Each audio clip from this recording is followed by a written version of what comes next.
কোনো ভিকটিম ব্যক্তি যদি মামলা রুজু করে, মামলা রুজু করলে আমরা আইনগত ব্যবস্থা গ্রহণ করব।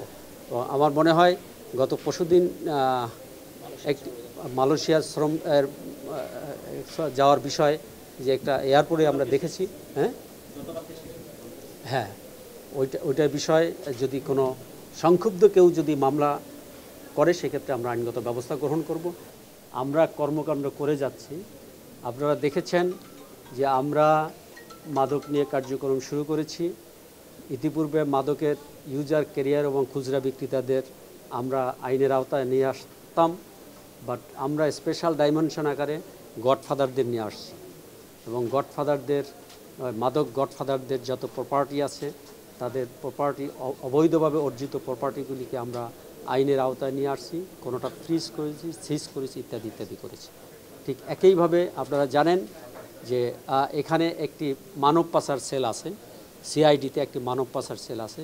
এই সেলটি 24 আওয়ার্স খোলা থাকে এবং আমাদের একটি ব্রাঞ্চ আছে এয়ারপোর্টে।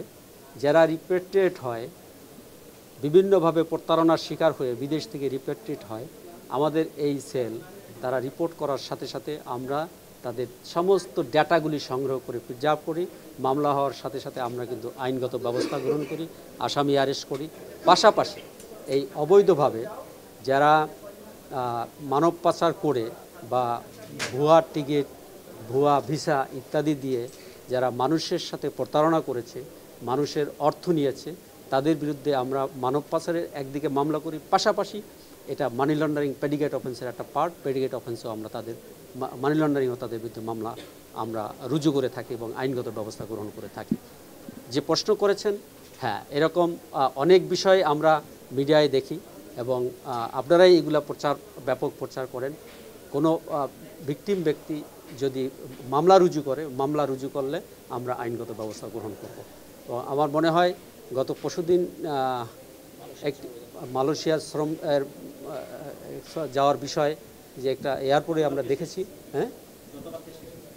হ্যাঁ ওইটার বিষয়ে যদি কোনো সংক্ষুব্ধ কেউ যদি মামলা করে সেক্ষেত্রে আমরা আইনগত ব্যবস্থা গ্রহণ করব এবং আমরা শুধু মানব পাচার আইনে মামলা নয়, এর পাশাপাশি অন্য যে বিষয়গুলি আছে, যে ইল্লিগালভাবে পাঠানো এবং ইল্লিগালভাবে টাকা আয় করে অন্য হস্তান্তর রূপান্তর করেছে বা লেয়ারিং হয়েছে মানি লন্ডারিংয়ে, সেইগুলো আমরা মানি লন্ডারিং আইনে আওতায় নিয়ে আসবো। আচ্ছা, এইটা একজ্যাক্টলি ওইভাবে স্টাডি আমাদের কাছে, ইভেন এটা তো বাংলাদেশ ব্যাংক মনিটরিং করে, তা আমরা বলতে পারবো যে money laundering related, MFS related যেসব মামলাগুলি আমাদের এখানে হয়েছে, এর একটা ডাটা আমাদের কাছে আছে, তাও কম না, অনেক। এই মুহূর্তে আমি একজ্যাক্টলি বলতে পারবো না, তো অনেক মামলা হয়েছে এবং অনেক আমরা রিকভারিও করেছি, তাদের বিরুদ্ধে মামলাও করেছি এবং এই রিলেটেড তাদের অ্যাকাউন্ট, সম্পত্তি যা আছে এটা মোটামুটি আমরা ফ্রিজ করেছি।